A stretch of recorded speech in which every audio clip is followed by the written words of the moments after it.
What's my name? I can't remember.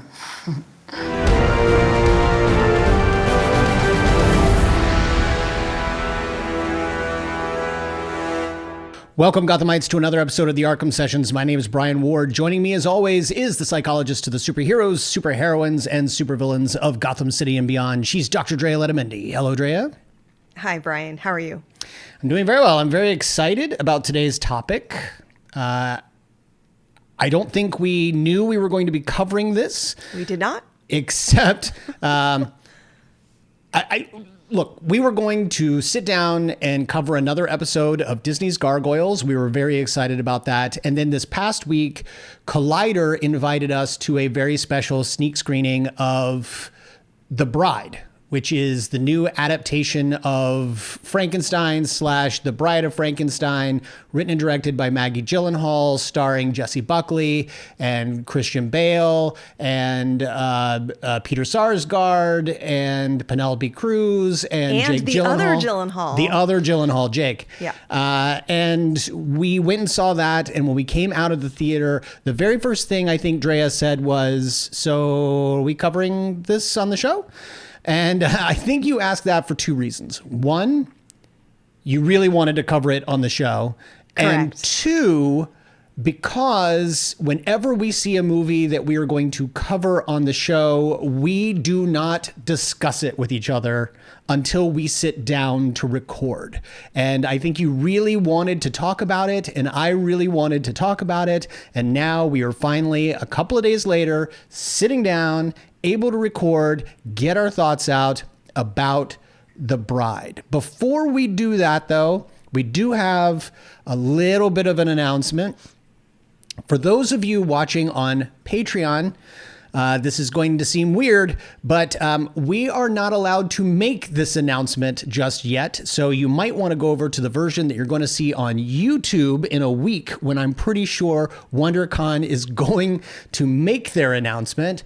So we are doing a panel, right, Drea? We're 3 weekends away from WonderCon 2026. As always, we have a panel.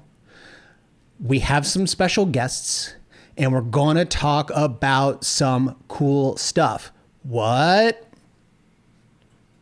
It's a little bit of a hint. Okay.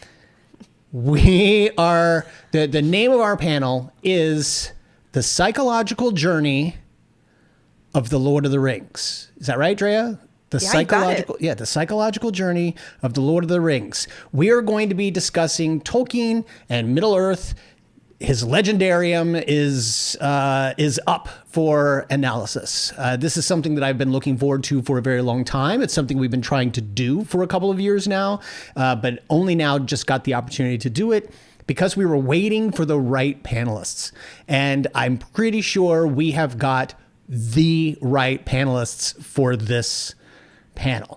The panel itself is going to be Saturday, March 28th at 8 p.m. So it's WonderCon After Dark. It's going to be a room 300A, nice size room. We've been there before. We always manage to fill it. We get a good crowd. It's always a lot of fun. And I'm really looking forward to it, partially because of our two guests. First of all, we have Miranda. You know her as Ex Libris Mirror. She is on TikTok and on Instagram. You can find her doing her Tolkien Tuesdays, where she tells you a little bit about Tolkien's legendarium that you may not have already known. And then you say, "Thank you, Miranda," and go about your day. She will be joining us. We will also be joined by a dear friend of ours, someone who has been our D&D campaign DM for the last several years. And you know him from the screen, of course. He was on our Star Trek versus Star Wars panel during the COVID Comic-Con year, but you would recognize him from Supernatural. He was Deacon on 12 Monkeys. He played Captain Liam Shaw on Star Trek Picard Season 3, a fan favorite for sure.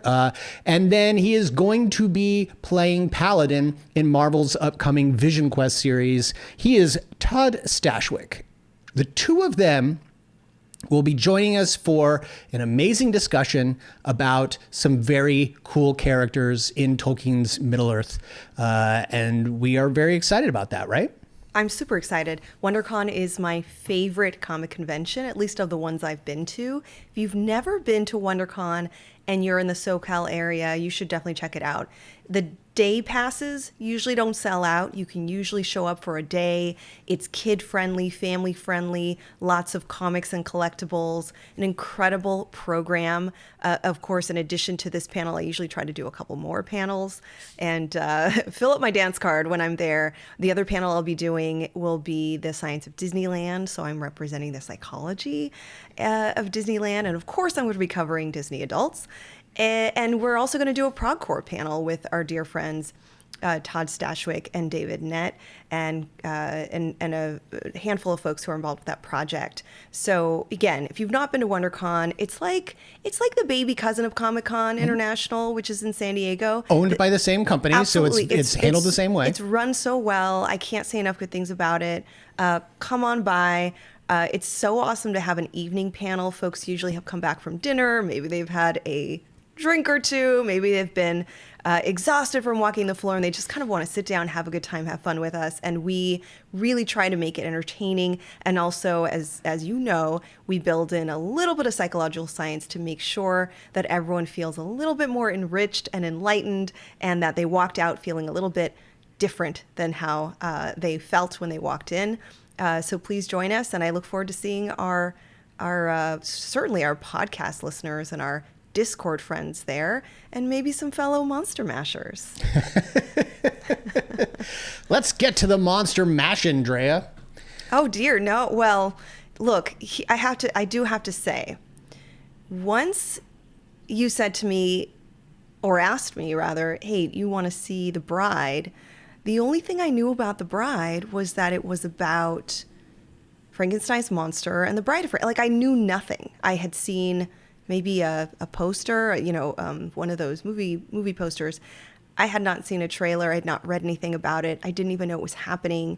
And so my immediate instinct was, of course, let's go check it out. Let's, just dive right in, fully, trailer unseen, not knowing what to expect.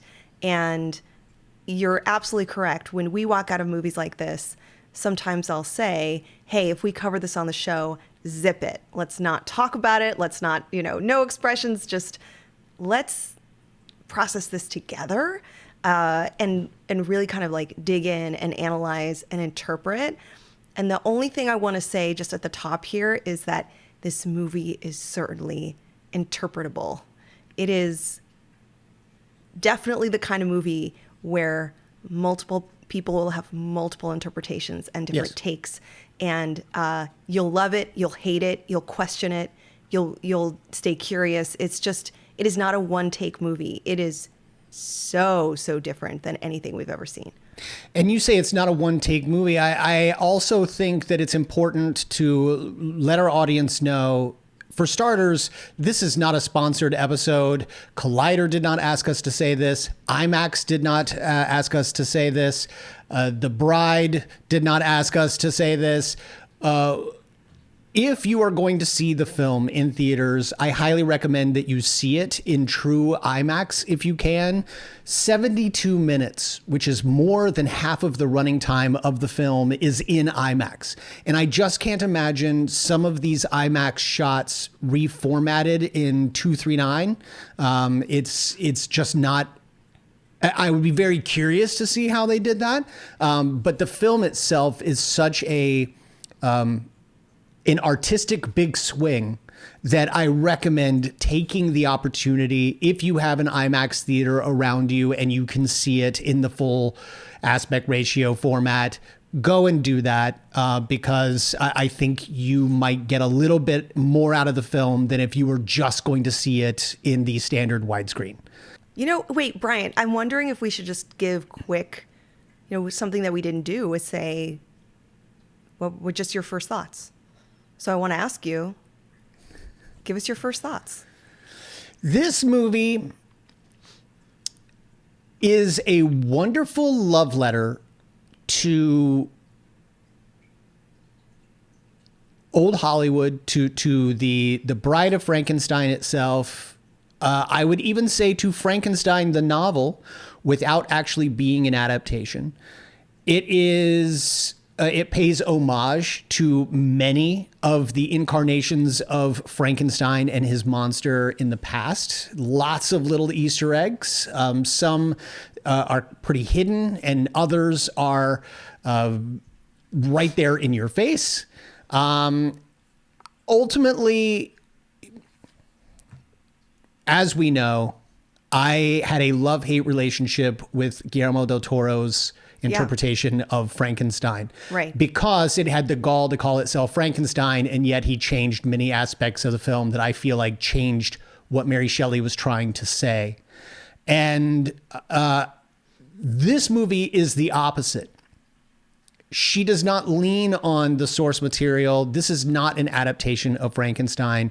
This is a loose, and I say very loose, remake of The Bride of Frankenstein. And it is the kind of adaptation I can get behind, because it's not trying to say, hey, this is the book, watch this instead of reading. This is an entirely new interpretation, and I applaud it for that. And like I said, it's an artistic big swing. I think Maggie Gyllenhaal did a fantastic job as a director. It is chaotic at in parts, so I can see where the critics are divided, but I don't fault her for that. And I think Jessie Buckley is a revelation. I think she is absolutely spectacular as the bride. I think Christian Bale is spectacular as the monster, here known as Frank. What about you? I think I know kind of where you stand, because I have seen you online on social media sort of broadly recommend the film to mutual friends without actually saying anything about it. So I think you're telling them to go see it, which I think probably means you liked it. I did. I liked it a lot. I truly mean this in that I think it's full of psychological depth in a way that doesn't feel that it answers everything. If anything, it raises a lot of questions and positions and uncertainties. You use the word chaotic. Absolutely. It's at times incoherent, messy, fragmented, and I'll even say schizophrenic. I don't mean that in a clinical way. I mean schizophrenic in a literary way. Does that make sense, Brian? Sure. Just kind of like maddening and confusing and even traumatizing and people are emotional. criticizing it for that, but I think that that's the point. I do too. I think that it's meant to kind of, from the jump, from the moment it opens, and I would love you to describe it. You're much better at things like that.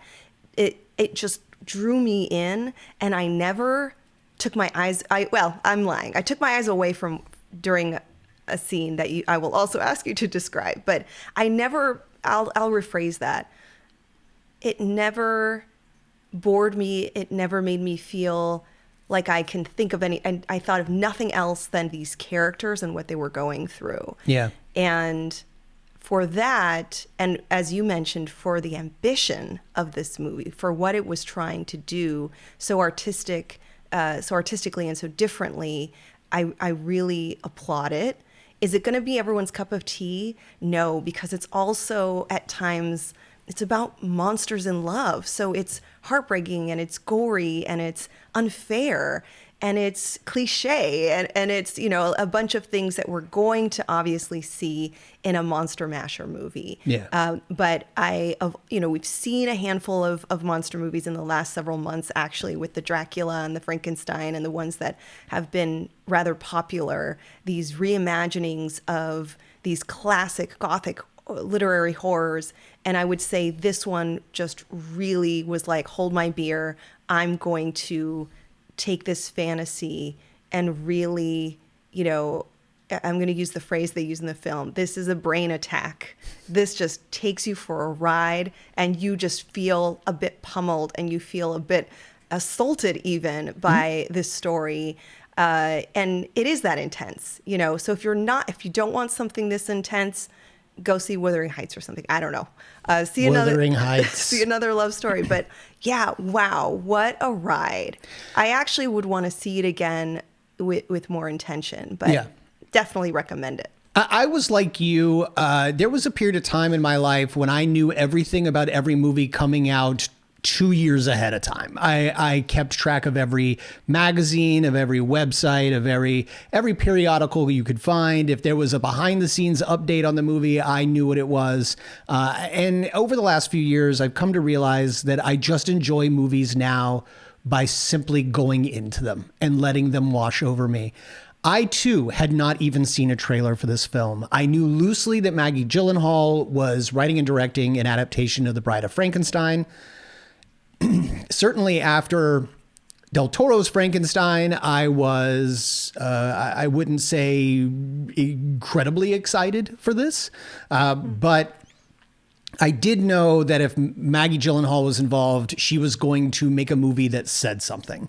And this movie does not hide its themes. It is, I would say, and I would like to hear your thoughts on this, Drea, as we move forward for sure. This movie is 100% about consent. And I think it's a very powerful message from beginning to end. And I'm looking forward to diving into it. I would say that if you're looking for an elevator pitch, this is The Bride of Frankenstein meets Sid and Nancy. Oh, yeah. Meets Bonnie-and-Clyde. Can I add meets Harley and the Joker? Absolutely. Sure. Why not? Yeah, I really want to talk about it, and I'm excited to talk about it because you know me. When I become excited about something, I can't shut up about it.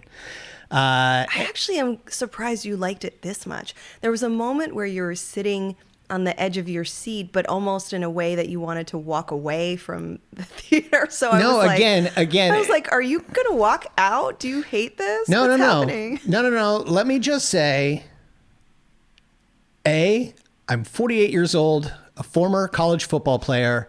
I've got sciatica. Movie theaters are not my friend all the time. B, that's called active listening. I was leaning into my subject and I was paying attention to everything. I found myself at times, and maybe it's the ADHD in me, that I found myself missing certain moments because I was too busy thinking about how cool the moment was right before. No, same. There was something that was said in the very beginning and I kept trying to replay it in my head because I was like, oh my gosh, that's really powerful. What does that mean? Yeah. And I'm still thinking about that while other meaningful things are happening. So while we're here, Brian, can you maybe give a depiction? And look, by the way, obviously there are going to be spoilers. Lots of spoilers. In this We're getting spoiler heavy in this episode. So if you have not yet seen it and want to before you listen to our commentary on it, please go check it out. Come back and listen to ours. But before you do, be sure to hit that like and subscribe button and leave a comment wherever you get your podcasts. But then come back because we are now getting into very spoilery territory. Right. It opens in a very important way. And I think the way that it opens is telling us exactly what this movie is going to be. So I wonder if you can kind of describe the way that this film centers on Mary Shelley. Yes. And in fact, I would say that this is probably one of the only true homages back to the original Bride of Frankenstein movie from the early 30s, directed again by James Whale, who directed the original Frankenstein. That movie opened with a dark and stormy night in a castle. Lord Byron, Percy Shelley are heaping praise on Mary for her story, Frankenstein. And of course, they're alluding to the original 1931 film because they specifically talk about the villagers and the fire and burning down and killing the monster at the end. ironically not what happens in the book that Mary Shelley wrote, but they are praising her for the story of Frankenstein. And she says, well, that's not the end of the story. Do you want to hear what comes next? And Lord Byron, I think even more than Percy Shelley, it's been a while since I've seen the movie, but even more than Percy Shelley, basically rolls up his sleeve, taps his vein, and is like, yeah, I need some more of that sweet, sweet Frankenstein story. So she then begins to tell the story. The way that The Bride opens, it's black and white, and it is very dramatic, a stark black background, and the only light hitting is hitting the face of Jessie Buckley playing Mary Shelley. And she is talking posthumously about the fact that she had lived her life. She died of a brain tumor, which is true. And she talks about the fact that she still has more story to tell in the Frankenstein mythos and the story. And she's like, this is my sequel. And I think that's doing two things. One, she's setting this up. For starters, she's paying homage to the original Bride of Frankenstein. Two, she's setting this up to be Mary Shelley's story. Three, she is also kind of telling us, and I want to see if you felt the same way, that this is not our world that we are going to be in. Because Mary Shelley was in our world, and she is acknowledging that she wrote a fictional story and that this is the sequel to that story. And so she is setting up the universe in which Frankenstein really happened. Right. We know this because a little bit later, just a few minutes, we are introduced to Annette Bening's character, who openly says she has read Victor Frankenstein's work. She has proceeded with his research. So this is a direct sequel to the Frankenstein story. It takes place in the 1930s. Mary Shelley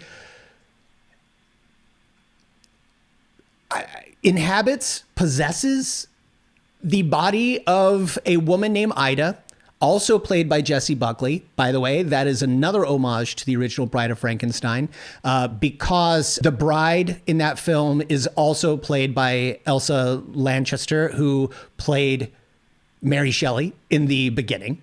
And so it's a nice little way of saying, yeah, we're going to do the same thing. Ida is a young, beautiful woman in a 1930s set bar, probably a seedy joint for sort of the mobster types based on some of the looks and the people that are in there. But it's a very classy joint, loud music, lots of booze flowing, lots of promiscuity between the patrons and the women.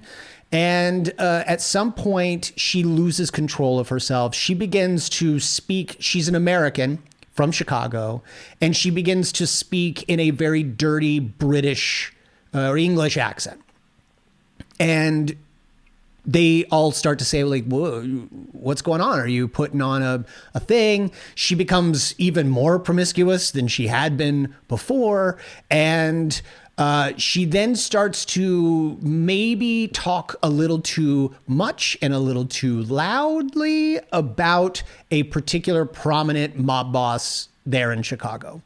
And the other folks at the table get very uneasy. They guide her outside. The two men take her outside. Her boyfriend tries to settle her down. They end up, and I should say this is a point with violence, with domestic violence. Is that how you would? You could say domestic violence. You can say intimate partner violence. Are you talking about the stairwell scene? Yes, in the stairwell, she can't stop. She is very much. I realize you have not seen this movie, Drea, but in The Exorcist, there's this dichotomy of, like, you've got a young girl, Reagan, who then starts saying some of the most vile things, and you're like, oh, that's not how she acts. This is not my little girl. Right. Well, this is clearly not Ida, you know, Yeah. and in fact, at one point her partner even says she's like possessed or something. Well, and look, this is the 1930s. This Yeah. is like the late 1930s. In our day, we would seriously we wouldn't think possession. We would seriously consider a mental illness, some kind of episode, because she's suddenly impulsive. She's suddenly, as you mentioned, unboundaried, very promiscuous, not sounding like herself, potentially hearing things no one else can hear, maybe even seeing things no one. She's really presenting in a way that would make us wonder: is this some kind of psychotic break? Yeah. Especially in the way that she's speaking, right? Accelerated, very pressured speech, and jerky movements. Yeah. Oh, yeah. Her body just sort of like contorting in different ways, and her speech not only very pressured, but also incoherent, tangential, moving from one thing to another. This is not unlike I've seen people who are like this, you know, who are having a very active, who are floridly psychotic, and you know, that is what I was seeing. I understand that in the late 30s, they immediately thought Possession. she's right, like she is possessed, and or you know, they were also doing drugs and drinking alcohol. He does say straight up, go find a doctor or a priest. Right. And the other guy. Oh, and when I was saying abuse, when she starts running her mouth a little too much and saying things she shouldn't be saying, both men, her partner and his friend, begin to slap her. And she fights back. I mean, and this is something that you think Ida wouldn't do. She does not necessarily fight back, but she has the gall to slap the other man right back. And it becomes this war of wills, and the other guy goes away. And in this moment, she kind of backs up a little bit, gets onto the edge of the step. And I don't think it was intentional, but her partner reaches out to sort of touch her shoulder, like grab her shoulders to take control of her. And I think maybe accidentally pushes, and she slips and falls. She breaks her ankle, she breaks her leg, she breaks her head. You see all of it as she beautifully rolls down the stairs. And as she hits the bottom, she is clearly dead. They bury her in Potter's Field. And that's it, taken care of, right? We then cut to Frank, and he is moving along. Again, we're talking 1930s, Chicago, goes to the home or the office, the lab of Annette Bening's character, this sort of equally mad scientist to Victor Frankenstein. She has spent her entire life furthering his research based on all of his notes and all of his writings and all of that. She has been working on reinvigorating, is what they call it, small animals. Later, we find out, I'm just going to jump ahead. Later, we find out she actually brought her own husband back to life, thinking that their great love affair would continue, when in fact, he actually didn't remember her. And she found herself having to face the very unfortunate circumstance of then having to put him down. And so there's a lot of trauma happening there with the doctor as well. Frank shows up, proves that he is the great monster that she has read about. Doesn't take much, really, just taking off his hat, showing all the staples and the scars and all of that. She basically observes him. She removes his clothing, sees just how patchwork he is. He's even got certain parts of him that are still sort of falling out because of the stitching and the staples not necessarily holding over the over 100 years that he has been alive, or I guess re-alive. And he says, look, ultimately, I'm lonely. I have spent my entire life being alone and being this monster. When he shook her hand, the moment that he met her, it was the first time he'd ever touched another person in that way. And she is taken by that. And she agrees reluctantly to create a bride for him.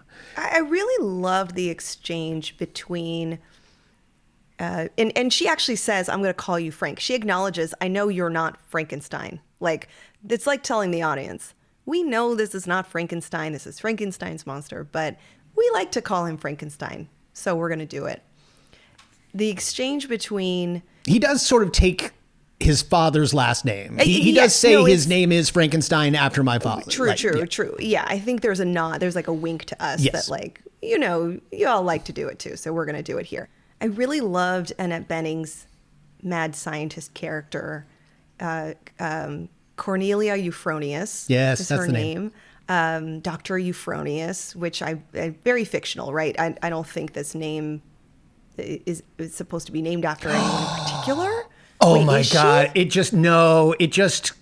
It just occurred to me that I think they're playing on the doctor in the original Bride of Frankenstein, whose name is...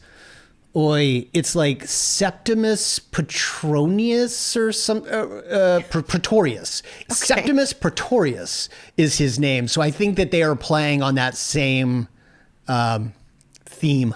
Okay. She is, oh my gosh, Annette Bening. She's fantastic. She's great. She's quirky and she's bold and she's comfortable with herself. She knows that she's considered overly ambitious and maybe insane. Like she acknowledges that she's out there and that she's not for everybody. And the exchange, you know, in what I would consider other people might find horrific and scary, she meets Frankenstein's monster and does not treat him like an object, does not treat him like a monster. She's for real, you know, she's taken aback when he uncovers his scarf and hat and she realizes that he is for real. This man is stapled up, made of different body parts. Like she doesn't censor herself. To the degree that she even criticizes Victor Frankenstein for the decision to make him out of different body parts, because she's like, what's that about? Why would you even do that? Which is a question people have had for generations. But it's not, but it's scientific. Yeah. It's not, and it's matter of fact. It's not like she's demeaning him, and she's quite kind to him.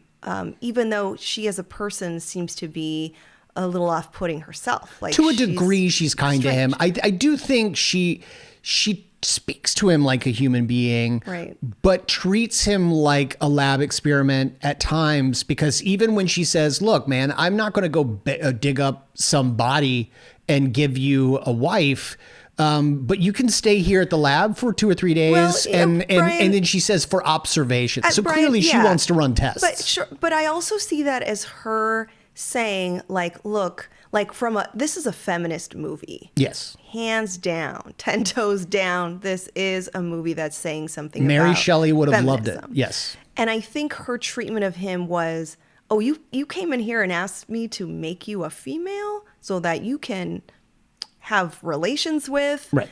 That's not how this works. You know, I think that was her resistance of his request, and her, I think, reaction there was, well, why don't we keep you here and we'll continue to take tests. Well, let's kind of take a step back from this.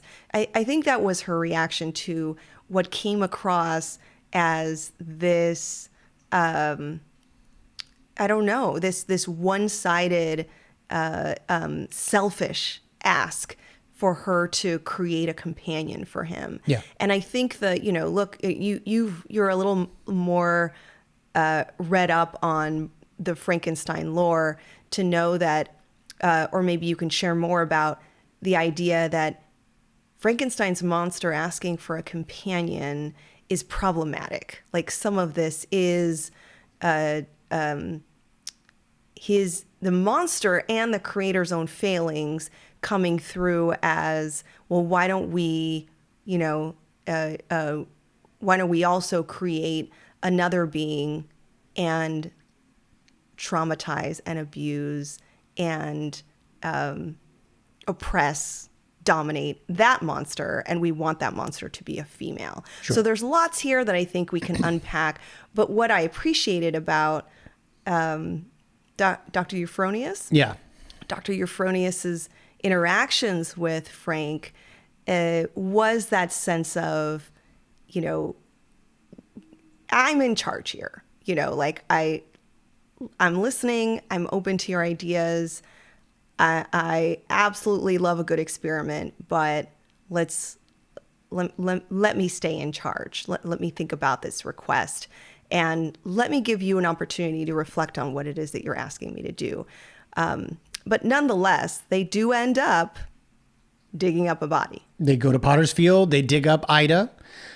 They bring her back to the lab, uncover her, which becomes very intimidating for Frank because she is clearly gorgeous.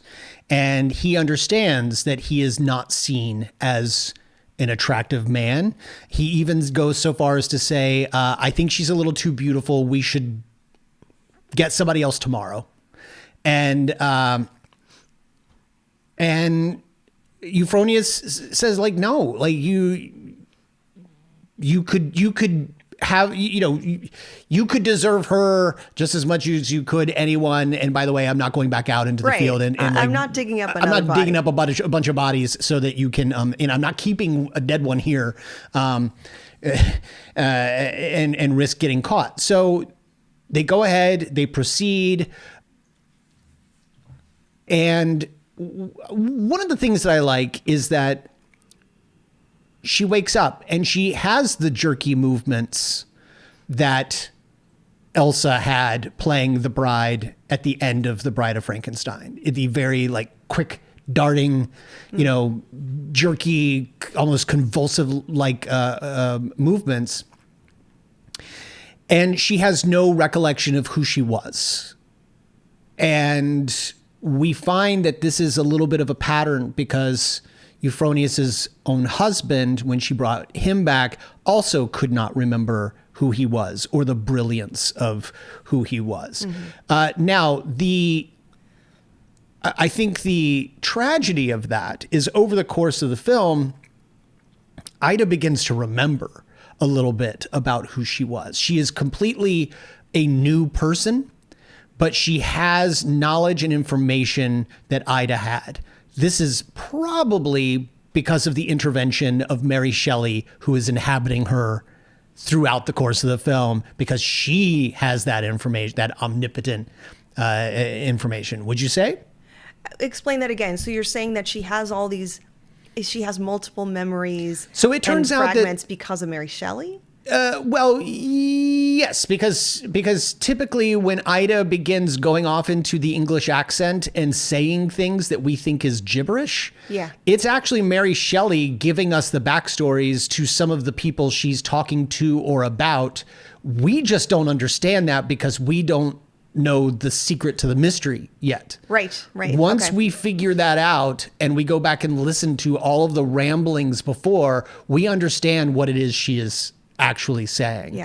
She is continuing to say, and I'll just say it here for the sake of time, she is saying there's a mob boss out there who is hiring prostitutes, of which we find out Ida was one, who is taking their tongues to prevent them from speaking, which is something I guess he does, not just with the women, but with other people as well. If they begin to run their mouths, he takes their tongues out and kill them and leave them in ditches or in Potter's Field or in some other place. Basically, we are not going to treat these people like human beings. We're going to treat them like disposable commodities. We can have our fun with them, and then they are just completely dismissed. And she decides that she is going to turn state's evidence. And she kind of goes in as sort of this undercover prostitute. And then that's when all hell breaks loose and she ends up dying. So she never actually got to tell anybody anything.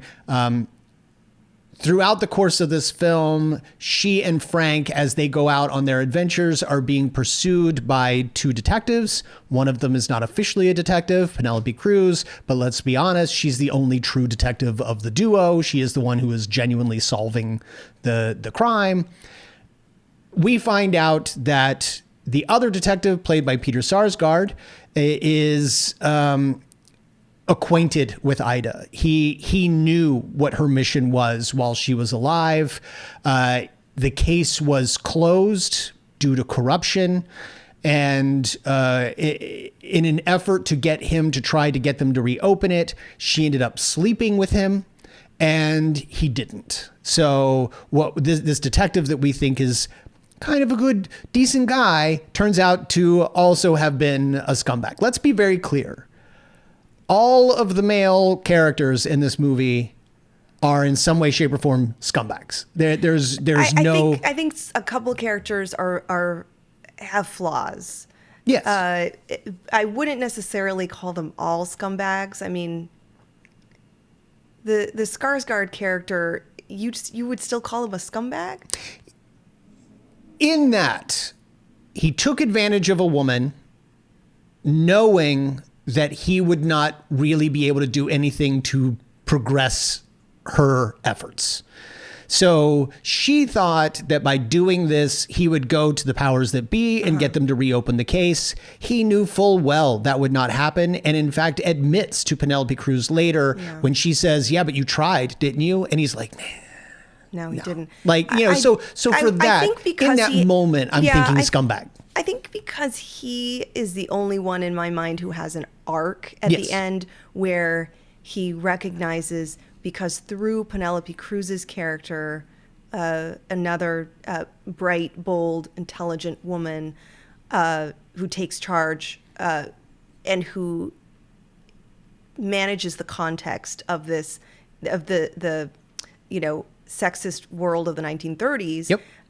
Where in many ways, I think it takes him some time to recognize the power dynamics and to recognize what he can do for women. And at the very end, I think that tag, it's actually the very last scene, which is a tag after the credits, where you find that he's in some way supporting this women's movement. Yes. Of what I would just consider violent rage, honestly, at this point. Absolutely. And so But he's also no longer a cop at that point. Right. And so I think at some point he has an arc in that he develops a sense of understanding of regret, what he could have done, how he could have empowered women more. And I think he repents for sure. Yes. And I think along the way he does empower some women with the limitations of his job, his gender, society, etc. But I don't disagree with you. When I say scumbag, I want to be very clear. I'm not talking about his character as a whole. I'm not saying that he, from beginning to end, is twirling his mustache and being an evil person or even a bad person, because he is actually helping Penelope Cruz to some degree. He goes along with the sexist remarks and the jokes in front of the others, but then comes to her and is like, look, I've got to do this because we both know you are perfectly capable of being a detective, but so he does have good qualities, but every male character in the course of this movie has a moment that they either show us or that we hear about where they are very clearly in the wrong. Right. Particularly as it relates to their relationships with women. And Frank is no different because, again, he goes and asks this doctor to provide him with a bride. And there is no consent by Ida to be his bride. No one asked this woman's permission to dig her up out of her unmarked grave and make her a creature, a monster for this more than 100-year-old character. But he runs with it. He does not tell her who she was because he doesn't know. Yeah. He He does not know her backstory, so he doesn't do anything to help her. Instead, he tries to take her on dates. He courts her. He tells her straight up, "We're married. You are my bride. You are my wife." This is how he makes up lies about how they met. He makes up lies about how he proposed. And he tells her, and I realized that he was telling her, "Oh no, because she keeps referring to the accident." Because he says it looks like you were in a really horrible accident. Right. Yes. And so he makes her believe that they were together before the accident. Yes. And so he's like, "Oh yeah, we've made love before. Oh yeah, we've hung out before. We were engaged." And she's like, "So where's my ring? This is confusing." And he fills in the memories and the gaps and calls her another name. He calls her Penelope. He tells her that her name was Penelope, even going so far as to get it tattooed on his chest in an evening of drunken debauchery out on the town. There was that scene when they're in that 1930s car where he's got his tattoo and they're out driving together, where I did get a Harley and Joker. Specifically, like a Suicide Squad type Harley and Joker. Just sort of that sense of the wildness and the infatuation. Well, let's tell everybody how we got to that point. Yeah. So he begins to show her all the things he loves about life. One of those things in particular is his love of cinema, of going to the movie theater and watching specifically this one actor who is a Gene Kelly-esque singer, dancer, male sex symbol star, and he basically watches the same movie over and over and over again, and they begin to travel sort of northeast, right? They go from Chicago to New York. They're going up to Niagara Falls, and Penelope Cruz's character comes to the conclusion that they're on a road trip going to all the locations that this actor has made movies about.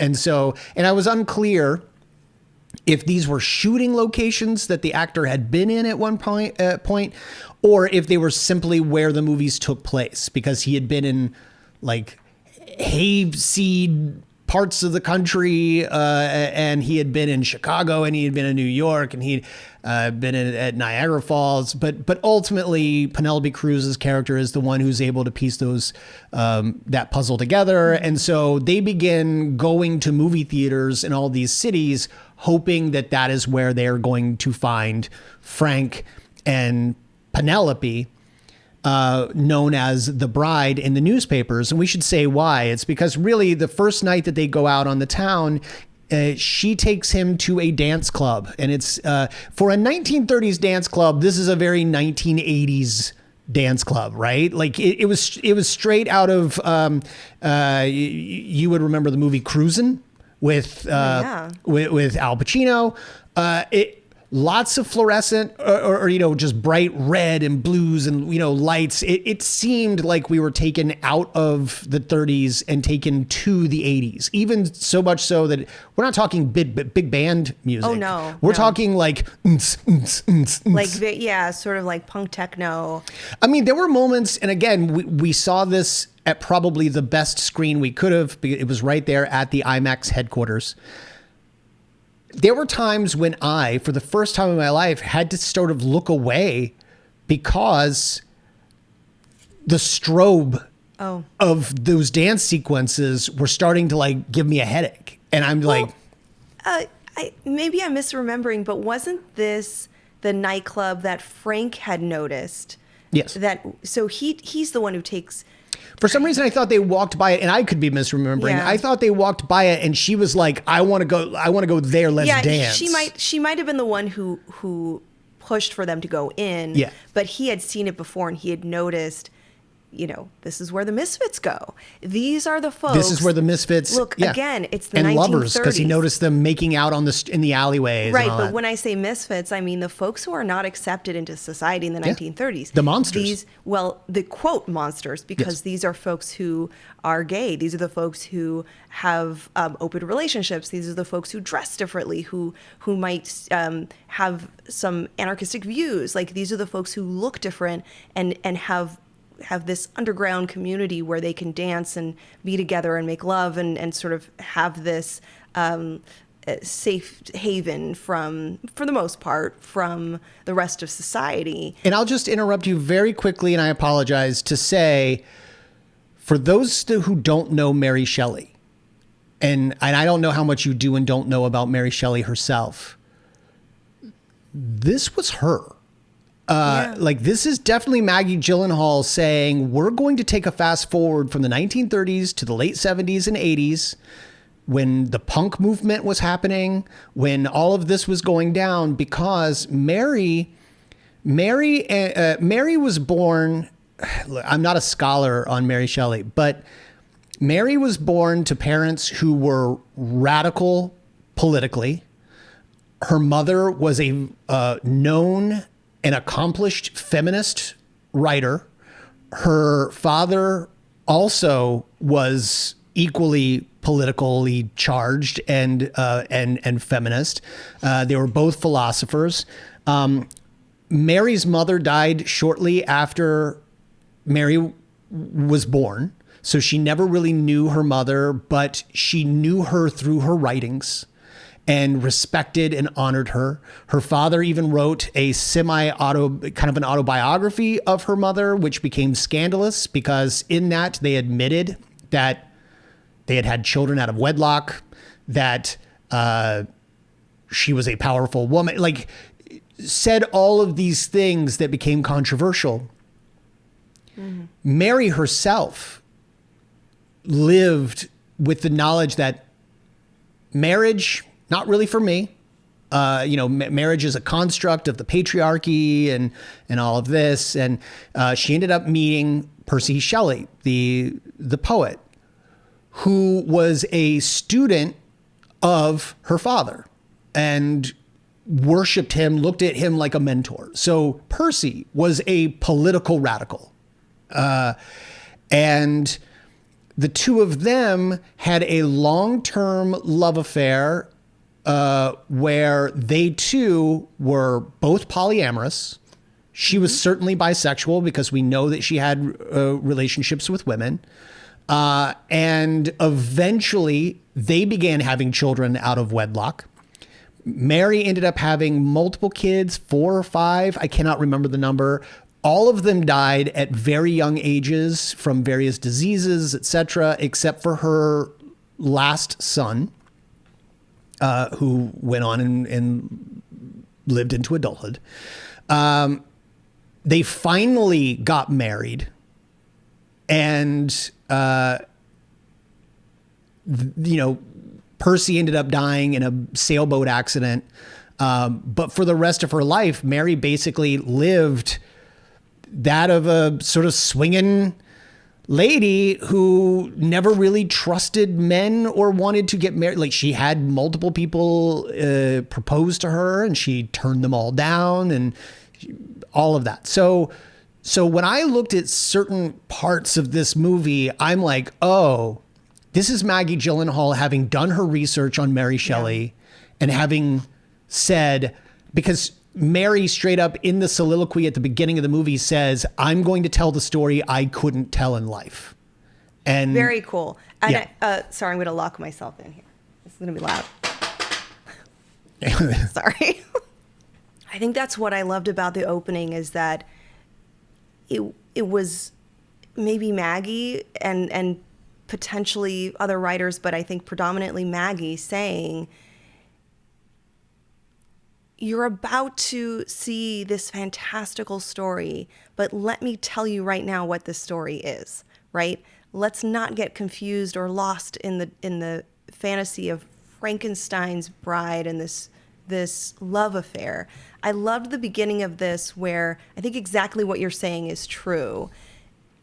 This is the story of feminism and female agency that I, Mary Shelley, could not tell in the body and in the context and the society that I was in. Yep. And here you go. Yep. And it's chaotic and it's messy and it's traumatic and it's tragic. And I believe I Because told that's the you reality in of this. our analysis of Frankenstein that the book was published 3 different times, Right. and each time she took a little bit out of what she had been, a little bit about herself. She had sort of taken those things out. So it became a little less about her and more about the science fiction and the horror of the story. I think, I see a lot of criticism online for this movie, and I wish that people would consider the Mary Shelley ism. The history of it. Like maybe that's maybe knowing that context and that history would be helpful to understand the message of this movie. Because if you don't have that, it sort of feels like this more outdated, Me Too, superficial feminist movie that feels cliche if you're not paying attention to the historical grounding and context of this movie. A couple of things I wanted to say. I mean, we're getting to like a critical point at the end of that night, right? When some bad things happen. Yep. But I appreciated, I agree with what you're saying, that we're suddenly, it's like a time warp. It's like and it got very imaginative, and it got very, I guess, historically confusing. Like, really, where are we? Who are these people? We're meant to understand that these are the misfits of the city, and this is where they go to have a good time. But similar to, and I don't know if this is a coincidence or if it's an unfortunate decision. And I'm not saying the decision to do it is unfortunate, but I will say that in this scene, I was reminded of Sinners, where there is suddenly the scene that takes us all out of that moment, and we start to see Black history and music and the power of music throughout different time periods, including the future of what we're seeing. I was seeing the same thing in this moment. Yes. We are no longer in the Fantastic. 30s. Yeah, fantastic connection that I think can really be a good metaphor for people, because it did bring you out. It kind of took you out of the story a little bit, because the music felt out of place, and the characters, the dancing, the costumes. These are folks with alternative lifestyles of all decades. Yeah. This wouldn't be that different than the club I used to go to in the mid-90s before I was 18. The Whirl. So I mean, the industrial goth punk scene of folks that look like they're not going to be kind to you, but actually everyone is super nice. Like that's sort of very the boldness and the just the freedom, the liberation that kind of comes from those kinds of places. And it is exactly where these two lovers need to be. This is where they can find acceptance in some ways.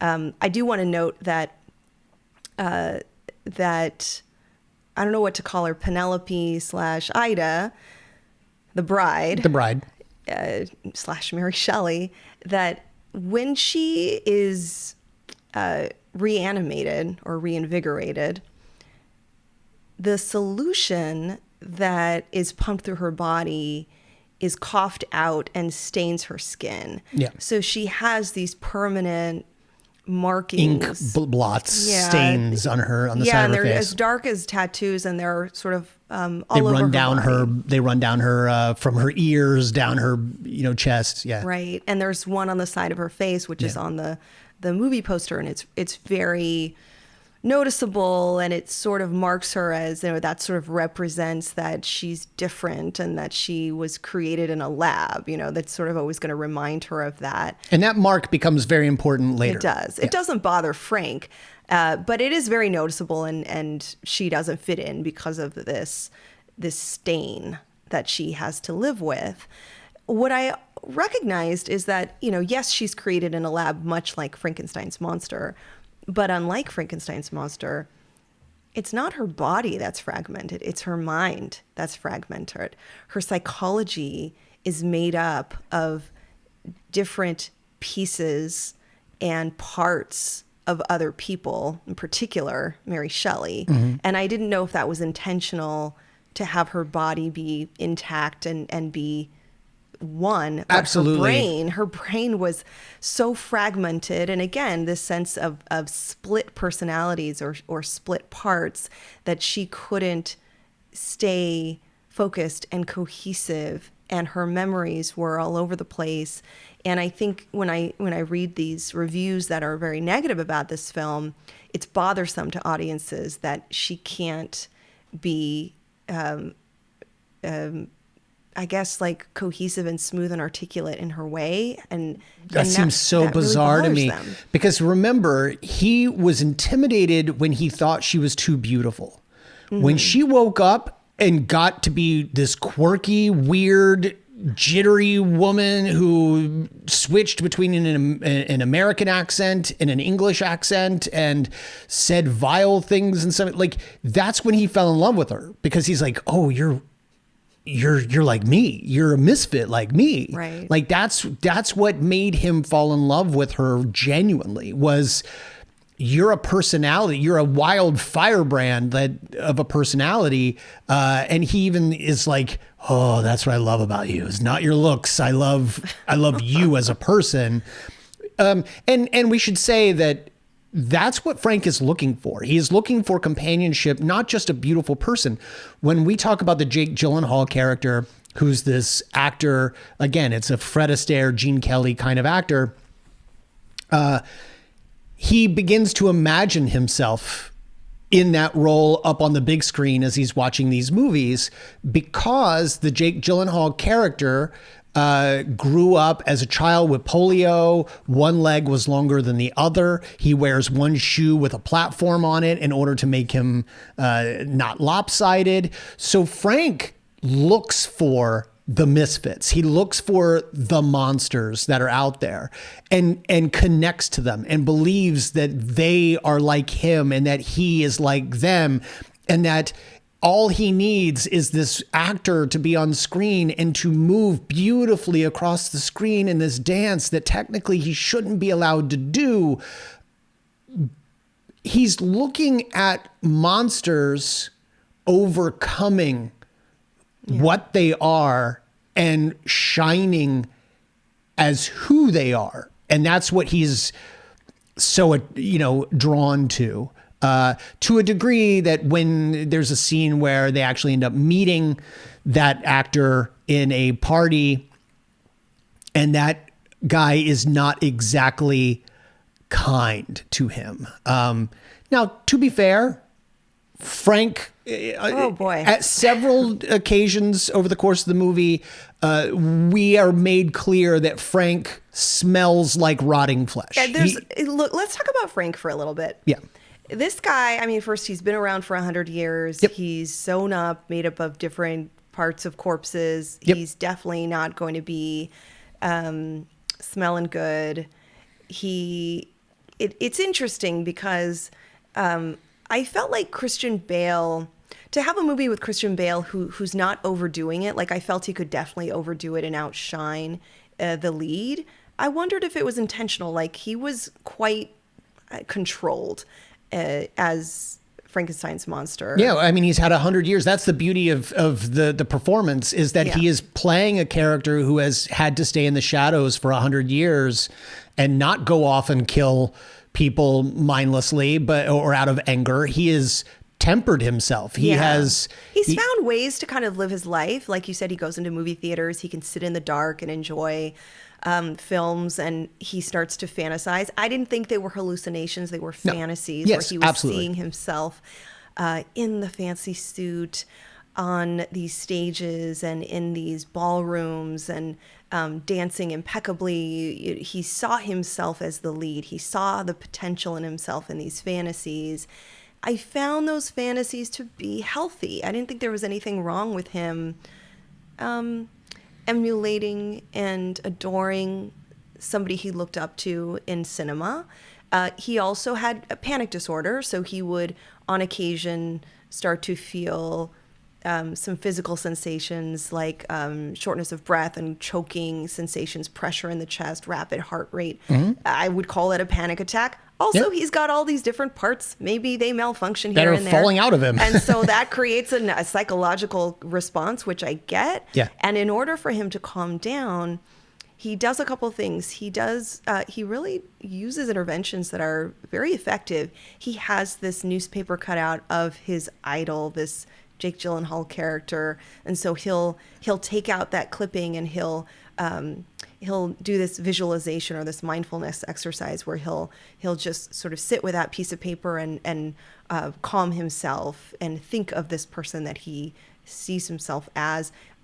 He also goes to the theater and he sits in theaters, and that also calms him. He can't go several days without going to see a movie. In fact, when he starts to get stressed out, he's like, let's go to the movies. Yeah. Yeah, and I thought, while I had other problems with him as a person and as a man, I liked that he was self-introspective and he was essentially working on himself psychologically. Yeah. Like he was trying to just get by and trying to be better and trying to get better. And I thought the film stuff was like a nod maybe to our collective love of film as well. Like where else can any person, no matter how unlucky they feel, how disfigured they feel, how outcasted they feel, they can go into the theater and feel, I can see myself on this screen. Yeah. And I will say that they used an opportunity that I really, really liked. To cast Jake Gyllenhaal in this. to cast Jake Gyllenhaal. They used an opportunity when they go to New York. He is going to drag her to the same movie they've seen countless times. And she's like, no, let's not go to that one. Let's go to the one across the street. And across the street, we see that they're showing a 3D horror film. And that 3D horror film is White Zombie, starring Bela Lugosi. This was 1,000% intentional because the plot of that movie follows the theme of this one. And I'm curious, I would love to ask Maggie if she was even going deeper with that little cameo, because we see maybe 5 seconds of the movie, if that. But instantly I see Bela Lugosi, I see the mustache and I know what movie this is. Now, interestingly, and this is another one of those ways that I can tell this is sort of an Elseworld story. It is not taking place in our universe. White Zombie was never released as a 3D film. That being said, the premise of White Zombie, just to take you out of The Bride for a moment, is a young woman named Madeline and her fiance go to Haiti to have a destination wedding at a plantation. And I think the plantation owner's name is like Beaumont or something. And Beaumont falls in love with Madeline and convinces this local voodoo master, played by Bela Lugosi, to create a potion for him that he can put into her bouquet of flowers that will make her fall in love with him and marry him instead. But Bela Lugosi's character, who they call Murder throughout the film, Legendaire, I think is his name, but they call him Murder. He owns a sugar mill where all these mindless zombies are working the sugar mill.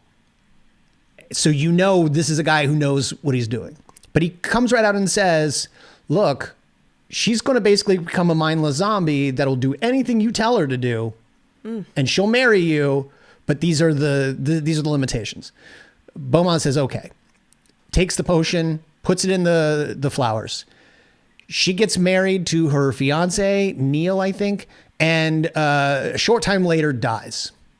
They bury her, or rather they put her in a tomb, and Neil begins to see these sort of visions, these sort of ghostly visions of her. Goes down to the tomb, realizes she's not there. She's not there because Beaumont and Bela Lugosi's character went down, got her. She is now a mindless zombie who would be the bride of this character. So once again, you have a woman who is not consented to becoming the bride of this evil male character in the movie. So I do not think that was in any way a coincidence. Right. But I will go so far, and this is the part that I would like to talk to Maggie about. Madeline in the movie White Zombie is played by an actress named Madge Bellamy. Madge Bellamy was an extremely popular silent film star in the 1920s. She was considered one of the most beautiful women in America. And she also had a fiery reputation in the media. She did not get along with her co-stars. She did not get along with her with the filmmakers. She did not get along with the studios. She believed that she was owed more money. She once walked out of her contract with Fox she was known in the press as Miss Firecracker.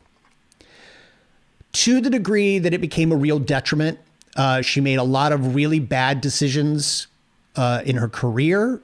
She relied too much on her looks. The studios kept trying to push her to do more genuine dramatic roles. She refused. She believed that she could really only play light comedies because she's a beautiful starlet. And she ended up making a lot of bad movies, losing a lot of money. Then when the talkies came around, one of the movies she made was White Zombie. And let me just say, she's not great. Oh. I think her career ultimately, if it wasn't because of how problematic she was, it would be because she looks fantastic, does not perform very well. Okay.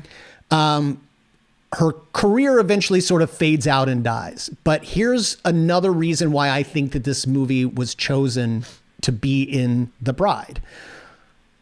Later in her life, it was in the 40s, so it was maybe 15 years after her heyday. She was in a great love affair with this super wealthy guy from San Francisco. I think he was like a lumber magnate or something. Until eventually, and this went on for several years. One day he decides this relationship's over and they break up. Soon after, he marries another woman. And Madge gets real upset about this. Takes a pistol, goes and stalks him for several days, waits for him to come out of a restaurant, shoots 3 times, hitting his car twice. Witnesses say that, and I'm going to butcher the quote, but it's like a great quote. She says something to the effect of, I only winged him just like I intended. If I had decided I wanted to kill him, believe me, I'm a crack shot. Okay. She pleads guilty to a much lesser charge, something like a misdemeanor, like misuse of a firearm or something, and is given less than a year suspended sentence. Demands a divorce from the guy because she wants her payday, and takes him to divorce court. And the judge throws out the case because they were never officially married. But she's like, but in our hearts, we knew we were married and we acted like husband and wife. And the case is thrown out, but the magnate eventually gives her, I think, like a 6-figure settlement to just go away.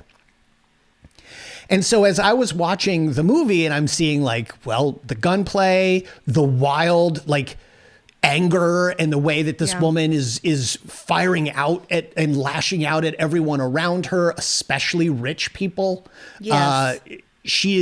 And so I found myself wondering, did Maggie only go so far as to say, well, White Zombie is a movie about a woman who is a bride to a man she didn't agree to after she died?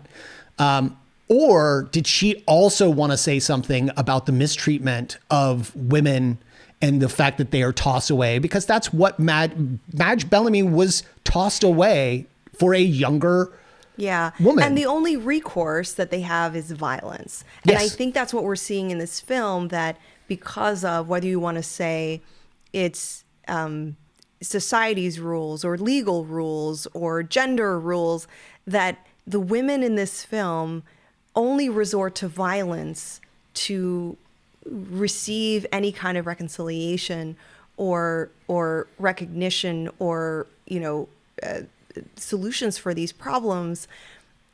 And it's quite a message. And I think, what's interesting, you're talking about this movie, this film that they're seeing, White Zombie in the theater, while it's that movie, while they're watching that right in the row in front of the bride is a young man and woman who are necking, right? They're like making out and they're making out, but the guy starts to go too far and cross a line. Yeah, they're clearly there. There's some consent, and then it reaches a point where this woman tells him to stop.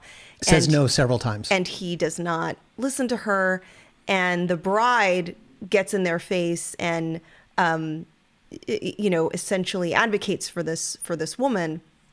And it's a bold move, and I also feel like this is one of those parts of the movie, although this one is less violent, but it is physically assaultive. Like we should say earlier in the film, in that club that sort of jumped decades to the 80s. After she is done having this amazing night of dancing, and he has just been sitting there watching her all this time, very proudly seeing her in her element, they begin to leave. And two men attempt to rape her in an alleyway. Frank doesn't want to fight, because if this is the monster from the book that we know, this is what he used to do. He kill. He did say that he's gotten into trouble before, and so he's trying not to get into trouble. He's trying not to get into trouble. What are you doing? Go home! You do not want to get caught up with me. People love a monster. There is gonna be a mob. Really? I've been through this before. It is terrible. Go. Get out of here. Go home. I don't know where I live.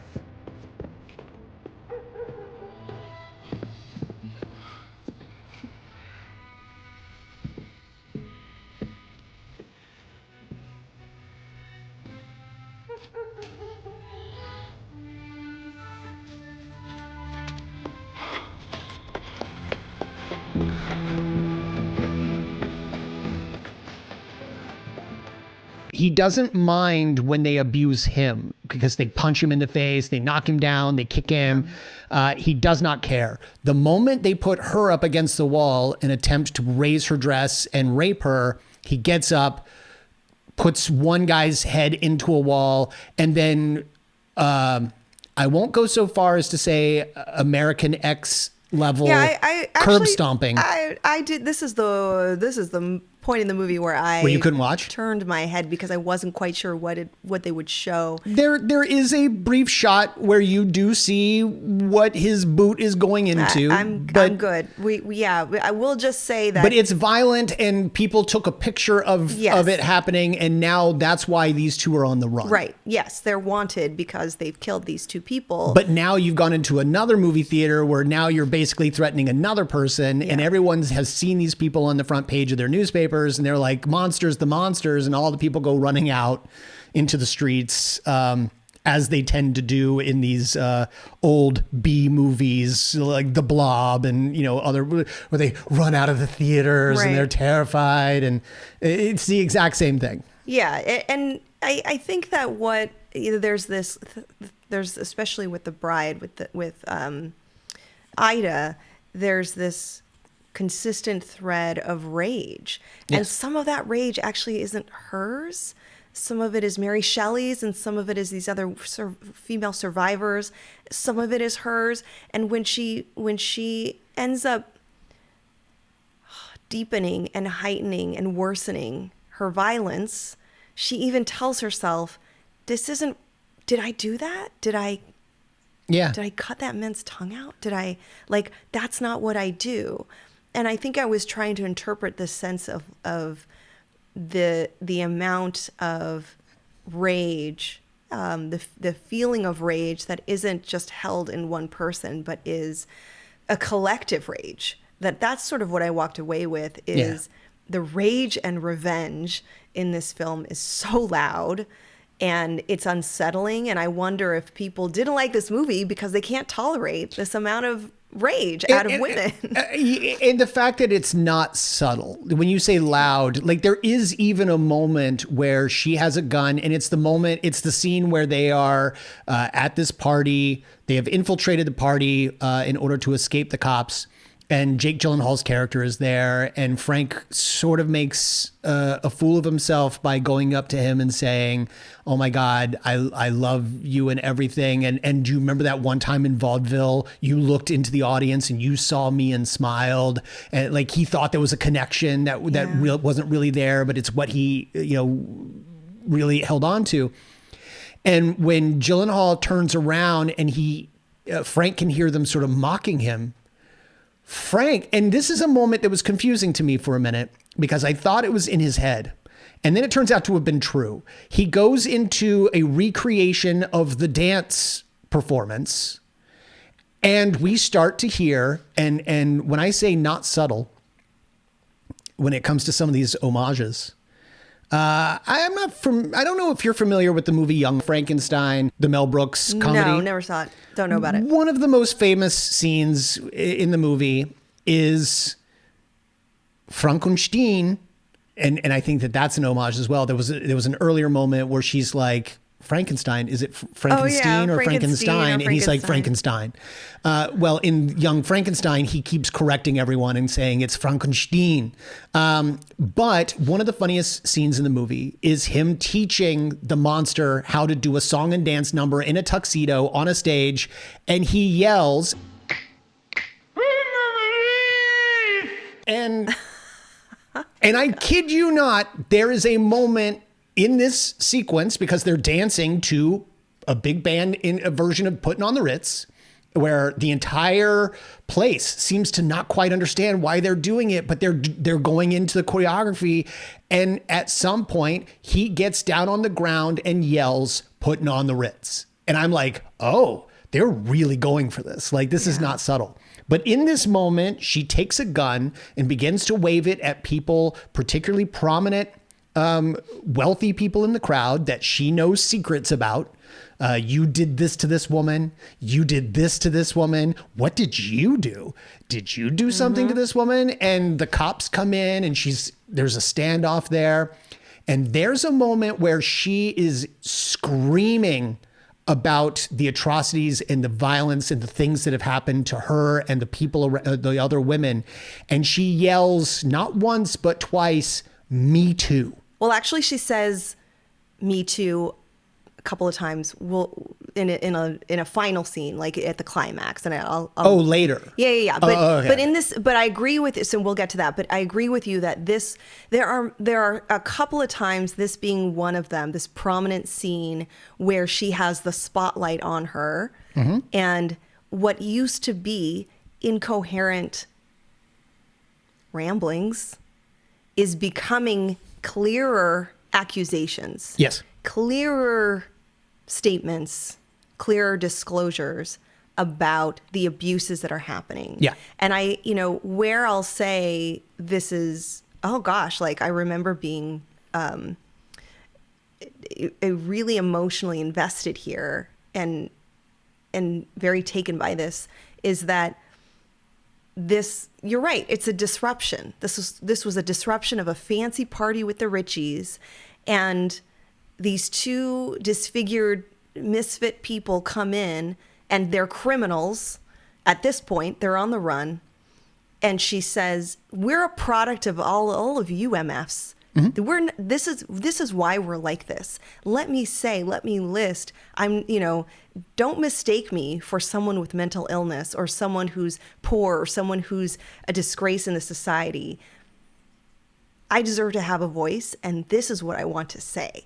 And she goes off on all the abuses and crimes that these top tier mob bosses and is that when she yells and says, or is that also at the end where she yells, "The dead have something to say"? I think that's where she said that says the dead has Yeah, where something she to say. Yes. shoots the gun in the air and Yes. says the dead have something to say. Yeah. And it's very powerful. And it's also, I don't think it's a mistake. It's also intertwined in this fantasy because it's right after all of them are in this kind of like zombie dance together. Like how you're saying how they start dancing together. Well, it wasn't. It seemed to me to be a very choreographed song and dance sequence. I didn't catch any. Like we were not talking Thriller. No. Like it wasn't zombie like. No, it did look like that. It was contortions. Well, yes, They were contorting a lot. they were, but I think of it as like 1920s flapper, where like suddenly they're like yes, but you know. I saw it as sort of appropriating Yes. both Yeah, the historical contextual flapper dance and also the the contortions and movements that seem ill, that seem mad, that seem possessed. Like it's all sort of coming together. This is one of those places where I may have been thinking too much of the fact that this is putting on the Ritz, Right. And not But it was paying it was enough bizarre. attention. Yeah. It's also a big disruption, and I think it's meant to subvert the I think it was meant to subvert the usual situation, the usual celebration, harmony, and glamorization of cinema, right? Mm-hmm. Like these are all the actors and all the, this could be an Oscar party for all we know. Could I ask you a question? So I said that there was a moment where I was confused because he immediately goes into the hat tip moment and the spotlight hits him. Yes. And then he starts dancing and they're kind of laughing, but then the women start coming around. And I will note that the women are the ones who come Yes. around and start dancing in this Yes. choreographed number. And there was a moment where I was like, oh, I kind of feel like this might all be like, we're going to cut out of this and everyone's going to look at him like Yeah. he's a real insane. Like this but is they insanity, don't. but it happened. The cops come into the room and the cops are like, what is going on in this room right now? It Do was a you bit- think Mary Shelley was also taking control of these women in this moment? Ooh, I like that. I don't know. Because ultimately, this is still just a fictional universe that Mary Shelley is dictating to us from beyond the grave.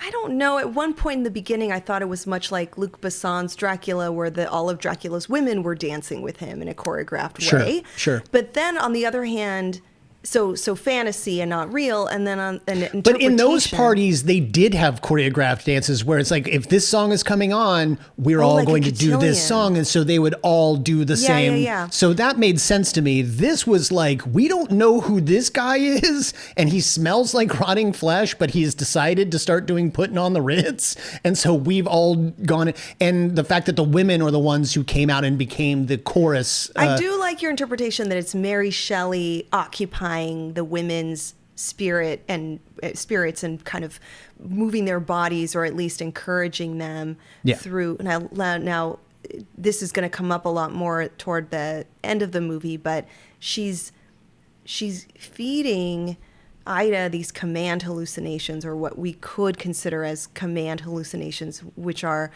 auditory. She is speaking to her. Very clear words and statements instructing a person to perform specific acts. And the acts in the beginning are benign and become more and more dangerous and violent, like cut out this man's tongue sort of thing. So I kind of feel like your interpretation of this dance could be Mary Shelley commanding these women, but and I sort of felt like that's where the Sid and Nancy aspect of it too came in. Like I don't know what you know about Sid Vicious and Nancy Spungen, I think, I don't really know how to pronounce her last name, Spungen. Like I know Nancy she was diagnosed as schizophrenic in her teens, and then became a drug addict and an alcoholic, and it did not. Won't help. It did not go well. Yeah. A horrible relationship there. Great movie, Gary Oldman and Chloe Webb. But yeah, not a relationship that was a good one.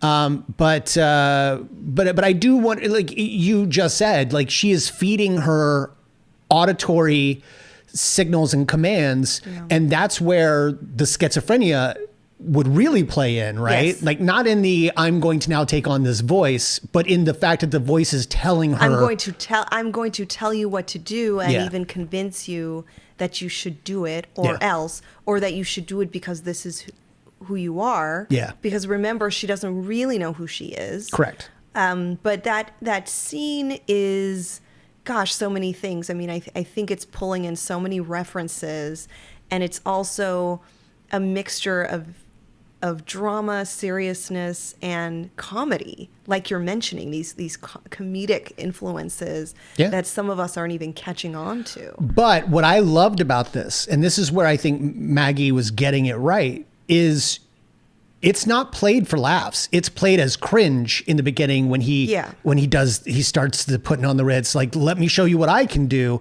It's played as cringe. And by the time he is yelling, putting on the Ritz, he is on the floor. Like the cops have come in. This is a dramatic moment. Like, for example, you didn't know that this was a little Easter egg to young Frankenstein. No, but when he said putting on the Ritz, I was like, good Lord, what is going on? But it was dramatic for you, right? Yes, it wasn't comical. It was, oh, what is happening? It truly, yes. It felt like he was going to be targeted, that he was vulnerable, that he was in his he's in his moment of fantasy when everyone else is not. Yeah. And, I think there's so much about mental illness and psychology here, like this idea that he believes he's doing something socially okay, that he believes he's socially appropriate, and everyone else sees him as a joke, an outcast, someone who the cops need to be called. Like there's so many layers here about him trying to fit in socially and not reading these social cues. And ultimately it's the bride who shoots an officer. Yes. At the climax of this particular major scene. And he does step in to like try to get her, and she turns around and shoots him, which is interesting because Sarsgaard's character then defends. She's like, well, that was self-defense because like he was moving at her, and Penelope Cruz is like, she killed a cop who was going into, and so you can see that he's got some guilt where he is now associating with her, and no, that was self-defense. And by the way, that's the first cop they end up killing. The second one is when they're driving on the road and a police officer pulls them over and then attempts to molest and or rape her again. It happens multiple times, and Frank ends up killing that guy. And then... Well, that's the guy that the bride cuts the tongue out. Oh, right. He shoots the guy and he falls down, and then she gets on top of him and takes his tongue. And Ida doesn't know why she's doing this, but it's become clear that this behavior is a reenactment of the trauma that she's been exposed to with all the female survivors, or at that point, the female casualties that had their tongues cut out. So it's all sort of coming together. I mean, again, this movie starts to become increasingly more violent and like more physically. These are the disfigurements and distortions and abuses of the body that keep coming up. This is not a movie for someone who can't. I mean, I did turn away a few times, but I was able to hold my attention and gaze for the most part because of the psychology of the movie. But this is a violent movie. It's a violent movie and could be difficult to watch, but I don't want to make it sound like it's gory to the extent, like even in some of the more violent scenes, you're not seeing... Yeah, it's the idea of the violence and the directness of the violence. But none of it was so gory that I had to turn away all the time. I would say only the one shot in the alleyway would be considered. Yeah. Well, and so I have to ask you about the last act of the movie, I guess I'll put it, Where which is following more of the cops and their and her former lover, who we find out was actually cheating on his wife and newborn baby to go out with this prostitute. Like, we thought he was her boyfriend. Oh, right. And it turns out, no, she was one of the prostitutes there, and he was with her. Yeah. And he and his friend thought they had killed her, but they hadn't, and now she's going around saying his name because it's in that scene with Jake Gyllenhaal when all the cops are there. She then starts to say the guy's name again and starts to... She's holding up the receipts. Yeah. I mean, the dead are talking. Was that the line? Like the dead have a voice. Yeah. I mean, this is a fantasy, Brian. This is the survivor's rage. If only after I'm, assaulted, raped, killed, if only as women we could enact the feelings of rage. These are the things. This is the fantasy of what ostensibly we would do. Yeah. So it's vibrant, it's loud, it's extreme, and I think it's trying to contain that rage of the survivor and the rage of holding on to the vengeful feelings of those who didn't survive. But where it took a turn, or where I lost a little bit of my comprehension, was when there's a rupture. So she does begin to fall in love with Frank. Yes. She has confusion about who she is. She's unsure about their past.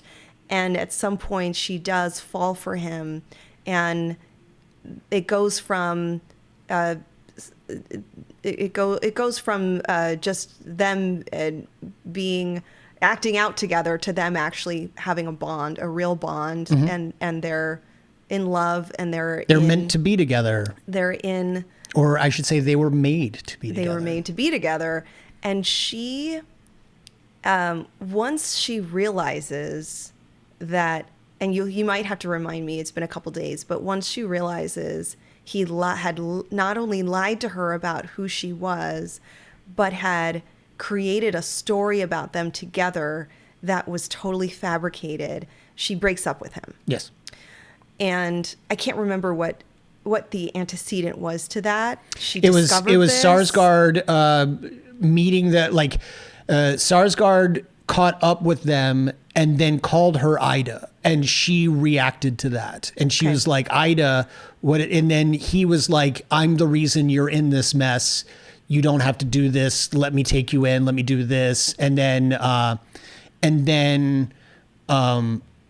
is it Penelope Cruz's character then shoots Frank? He's injured in the gut, and that's when Ida, Penelope, the bride, shoots Sarsgaard, and then they run. Yeah, so they're on the run again. They're on some old road, and he's injured, and she's... Although she doesn't know he's injured yet. Like, they're having this argument, and it's at the end of the argument that she looks down and sees that he's got blood. Well, and she's putting the pieces together. Suddenly, the parts are all starting to make sense, and she recognizes, you're not with me. You're one of them. Like, you are yet another person. That's what I'm saying. All the men, including Frank, are horrible. You're yet another man who has lied to me and to get what he wants, and gaslit me for your benefit, and it becomes this identity crisis. So who am I? And who am I? And if we were not together, now I'm realizing, before the accident, you didn't even know who I was. Yeah. So who the heck was I? It's a whole transformation, and I absolutely loved it. I loved what the Jessie Buckley, how her whole demeanor sort of changes here. Like, it is, God damn it, now it's just me. I am on my own here. Well, and she even says, was I even like this before the accident? Was I me? Was I who I am now before the accident? Because it becomes like, then who was I and who am I now? Yes. Yeah. Sort of like the toward the middle of The Last Unicorn, where the unicorn and the human girl are sort of like, who am I? Like, what? But, and even though it's a funny reference, it is emotionally devastating for her. Yeah. and it catches you, and you're with her. You're not with Frank. You're with her, and she tells him to get out of the car, and it's this moment of like, okay, now this is her journey, but then she goes back to the lab, like he gets shot, he's gonna die. She goes back to the lab. Well, I got my question for you, Brian, is like, why does she fall in love with him again? She realizes that the bond that they have and all the things they've been through and all that, like she does realize, especially when she realizes he's been shot in the stomach and that he is hurt, that she has more feelings for him than she thought she would. And they end up going, the worst of it actually happens a few minutes later. They go to, because he says, I'm fine, whatever. And because he is who he is, he might be. Because she's also shot at one point. She's shot in the shoulder, and it never even bothers her. But they end up going to a drive-in movie theater. And it's there that she basically says, "You're mine and I'm yours." Like we are together. Right. That movie theater scene where I believe, so she goes, once she realizes, and that's where all of them meet up. Like Penelope Cruz is there. Once she realizes, so let me back up a little bit. Once she realizes that he's injured, she tells him, "I know exactly where I need to take you." I'm thinking, you take him to the lab so Euphronious can but that's in hear you. Chicago. Well, that's what I thought. Yeah. And she takes him to the theater. Yeah. And so I'm just like, what are you going to do in the theater? And I think that's where I needed an explanation, is that in that drive-in theater, there's this rebonding. And I don't know that it was, let me just say from a writing perspective, I needed a little bit more understanding of how they rebonded. And I'm not going to lie, I don't remember what Sure. the next, what the impetus of that was. I would need to see it again to fully remember why she reconnected. But to me, it was always the understanding that the two of us are here. Neither of us asked for this. You certainly didn't ask to be brought back to life out of the parts of all of these people. Sure. I didn't ask to be brought back to life after I was killed. I didn't ask for, we are each other's thing because we understand what the other is going through and all of that. Because remember, Frank also has no memory of his past. Yeah. And he says that is he doesn't remember. Although he's been around 100 years. No, he remembers everything since, but she is in the newborn stage of this new life, and he's had 100 years Right. to ease into it. The rage that she currently has is something he has already been through in his earlier life. And so there is at the movie theater where they basically just profess like, look, I get what you did. I understand why you did it. You're mine. I'm yours. He then basically, they have their little moment because they're outside of the car at that point.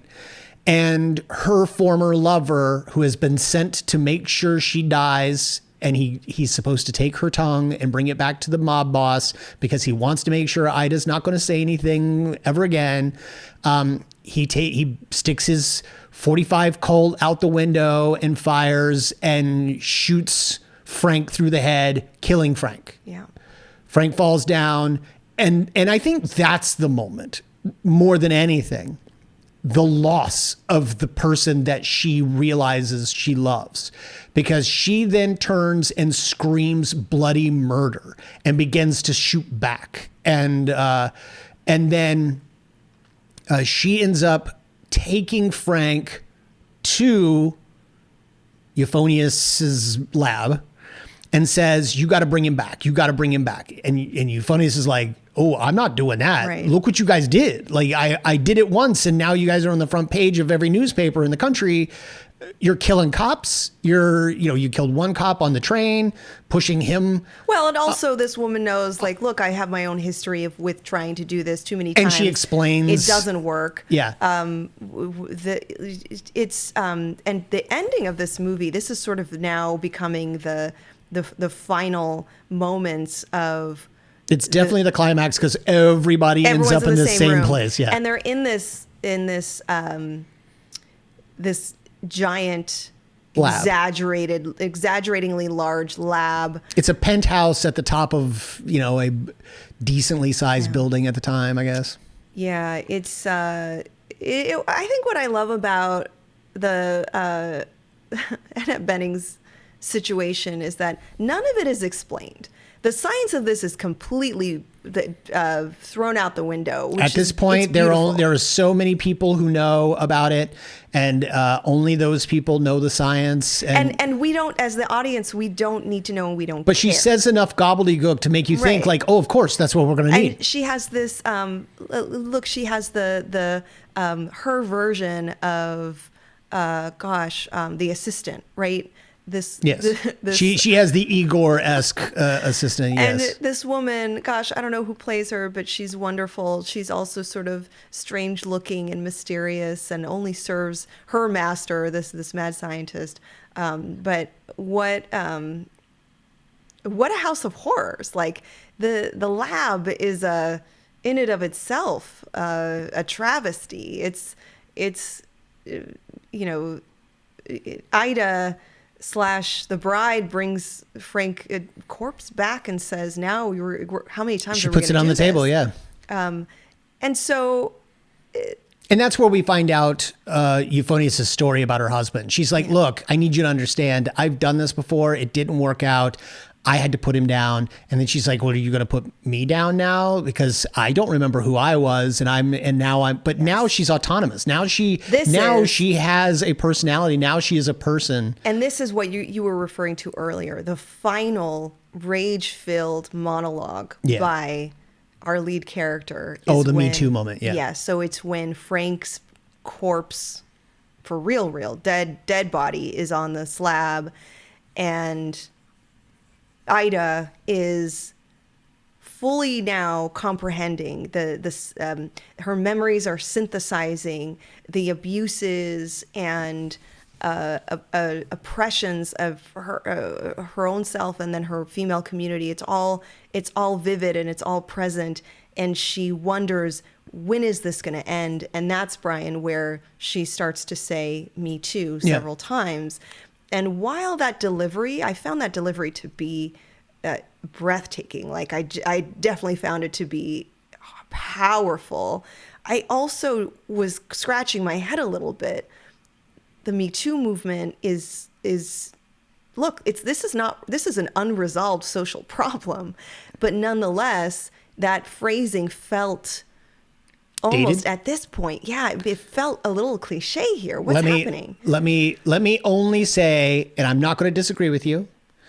Let me then say, well, because I had two thoughts. The moment she said it the first time, I thought, oh, they're going to come. They're coming. They're going to come at you for this. Wait, what do you mean? We say the dudes, the manosphere, and all that, like all the people who are they're going to be like, oh, this is such a woke movie. She said Me Too. Right. But the second time she said it, I thought, she's reinvigorating the movement. Okay. She is bringing it back from the dead because we've all but forgotten that it ever happened. And all this other stuff is happening. She is putting electricity through it and bringing life back to this movement. No. We are not going to let you simply forget that this ever happened. And so in that moment, I had that thought of, similar to you, like, oh, haven't we done this? Yeah. But then going, of course, this is what you're going to do.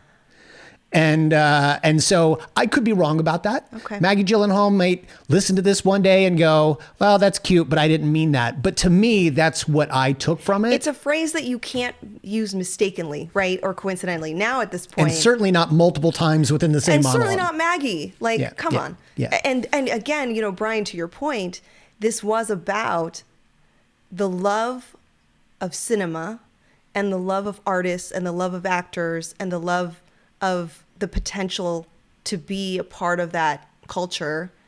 And then I'm hearkening back to what happened with Frank and Jake Gyllenhaal, the actor, where there's a disillusionment about, about Hollywood. Mm-hmm. And the disillusionment is it's not all lights and glimmer, that there are these abuses and terrible things that happen. There are things happening on the other side of that screen that Yeah. you don't know about. And they're unresolved. Mm-hmm. And so this is the resuscitation of that movement. I appreciate that take on it. I did wonder why that line was there. The ending monologue is stage-like. Like, it's very theatrical. It's very powerful. And she ends it by saying, who am I now? I'm not Ida. And I'm not Penelope. Like, I'm not either of these people. And Euphronious is like, well, who do you want to be? And then that's when she says, how about I just be the bride? And she chooses her own name. She chooses, like, going forward, I am the bride. And I believe it's Mary Shelley who then pops in and goes, oh, that's a good name. Like, yeah, you are. Like, this is who you are now. And in that moment, that's when the former lover then shoots her, which then creates a cacophony of gunshots and this is the Bonnie-and-Clyde part of the Bonnie-and-Clyde of it. Every cop in the room who just barged in now gets a crack at her, and they're all shooting her, and she's just in slow motion. And again, if you've not seen Bonnie-and-Clyde, there's really no other way to explain it except to basically show you that scene of the two of them in a car together getting riddled with bullets. Who's Bonnie and Clyde? Sorry, I'll be careful. Who plays Bonnie and Clyde? Faye Dunaway and Warren Beatty. The husband of Annette Bening. Correct. Oh, was that a setup? You were setting me up for that? You know, a part of my... Peter Sarsgaard is the husband of Maggie Gyllenhaal. He is? Is He he is. really? Yeah. No, it's just something I thought about. But I thought I remembered Warren Beatty as In Bonnie and Clyde. Yeah, it's yeah. it's But I've never it's the seen that two of them, Gene Hackman in a young role. Like a great movie, and true to life, they waited, the marshals waited, or the Rangers waited for that car to drive down the road, and when it did, they just opened up they lit it up. and so that's lab, exactly what happens here. They're just and it's upsetting. The two bodies are just... She lays down on top of him in this yeah. beautiful, like, of course she did. Like, she doesn't hit the floor. She lays on him. Like, the two of them are now together in this embrace. And Penelope Cruz is like, guys, you're overdoing it. Like, they're dead. They're clearly dead. You can stop pulling the trigger now. And I believe that is a statement as well. Like, enough is enough. And then she then takes the role of leader, shows that she's got Sarsgaard's detective badge, and says, you guys all need to get downstairs, secure the perimeter. This is a crime scene. Euphonious, I'm going to need to take you down to the station. We're going to have a little talk. And then she's like, but I want you to put yourself together. I want you to take your time. Hint, hint, nudge, nudge, wink, wink. And Euphonious then cranks up the electricity. How all of that stuff still works with the hundreds of rounds of ammunition that just went through the room, I do not know. But the fiction of it all is that we are down on the street, we tilt up, and we see in the window the telltale signs of further reinvigoration. And then we get a close-up of her hand and Frank's hand both waking together, and they clasp each other's hands. And that is essentially the end of the film. We know that they are alive together again. We Do we? Except, well, you interpreted that as them being alive together again. they come back to life and they grab each other's hands. And I think Penelope knew that this was going to happen. I think Penelope was like, do what you need to do to reanimate this couple. And a part of me, look, when those lights went up, when the whole building went up with electricity, my deranged brain went to burn this down. You, Dr. Euphronious, your assistant, your whole setup, the whole thing's got to. You will not be imprisoned. Possibly. You will not. Possibly they die together, but that's my interpretation, and I felt like the hands. I don't know why you clasping. bring them back to life just to let them I didn't die see in that as moment. them bringing them back to life. I saw that as they're like in the same way that muscles that are no longer alive impulsively move from electricity but are not alive. That's how I sort of thought that image was. So their hands just sort of I thought it was twitched, yes, like it would if you pour salt onto. I thought it was an impulse. And then they grab hands and they clasp each other. The idea is like, in some other, the afterlife, wherever they need to be, they are together, and this is where their story ends. That's just my interpretation. Sure. I'm not saying you're wrong, and I don't think anybody can say you're wrong. But then the movie ends then with a final soliloquy from Mary Shelley, and as the credits then begin to roll, we see a coda, which is now Peter Sarsgaard, who is no longer the detective. He's no longer working for the police. By the way, this is a whole subplot we forgot to talk about. In the same way that Bonnie and Clyde and other characters throughout history have grasped the imaginations of copycats, women all over the country who were abused and angry began to put the ink blotch on their faces, and they began doing this this like militaristic movement where they all had guns, they were firing them in the air, and they were doing all this stuff. And I want to give credit to Maggie, because here now you have women of color, here you have gay women, here you have and I think she's in there too. Like I think she's got a cameo as one of the. I believe so. Yes, there was something about this really showed women rise up and showed us the women that we don't get to see. If that makes sense. Yeah. Have their movement, have their voice. Yes. Very, Stone Butch Blues, very kind of take back the night, like a collective of survivors taking ownership, reclaiming power. And it is a fantasy, it is very much living out what many women want to do. And this final tag, this scene at the very end, is the women finally catching the mob boss, and they're about to cut out his tongue. Yeah, like they're about to do it. I mean, it's poetic. I think this is the movie I don't know that you're meant to like really take it line by line, scene by scene as so factual. It's not really meant to be embedded in anything historically real or in any literary realism, if that makes sense, or accuracy, I guess I want to say.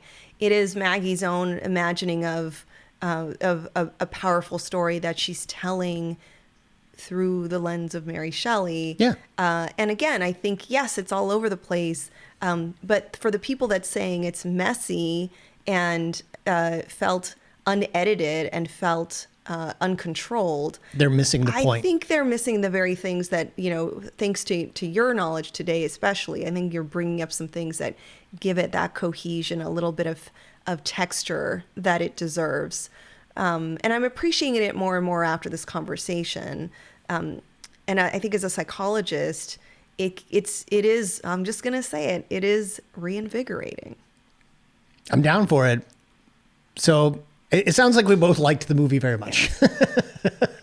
I'm glad that we saw it. I'm glad that we had the opportunity, especially after I have been feeling so let down by monster adaptations in the past couple of years.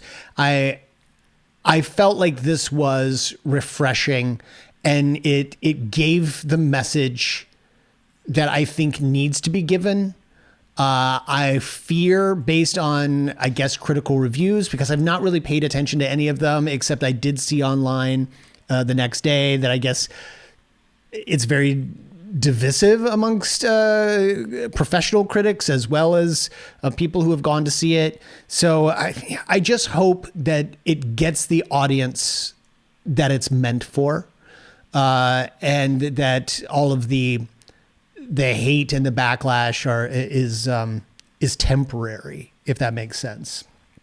Yeah, it does make sense.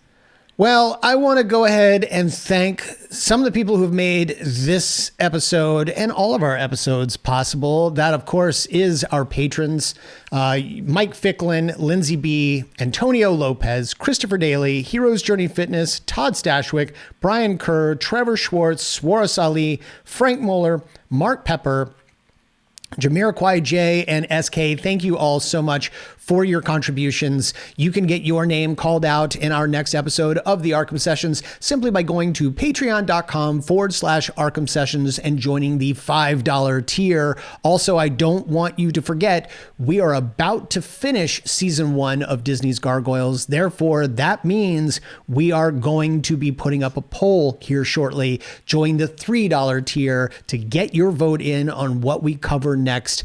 I'm sure it's going to be fantastic and exciting. I'm really looking forward to it. Drea, why don't you tell the good folks where they can find you online? You can find me on my website, drdreapsychology.com. Hang out with me on Instagram at Dr. Drea Psychology, and check out our Discord. The link to our Discord is on the Arkham Sessions Instagram bio. That is correct.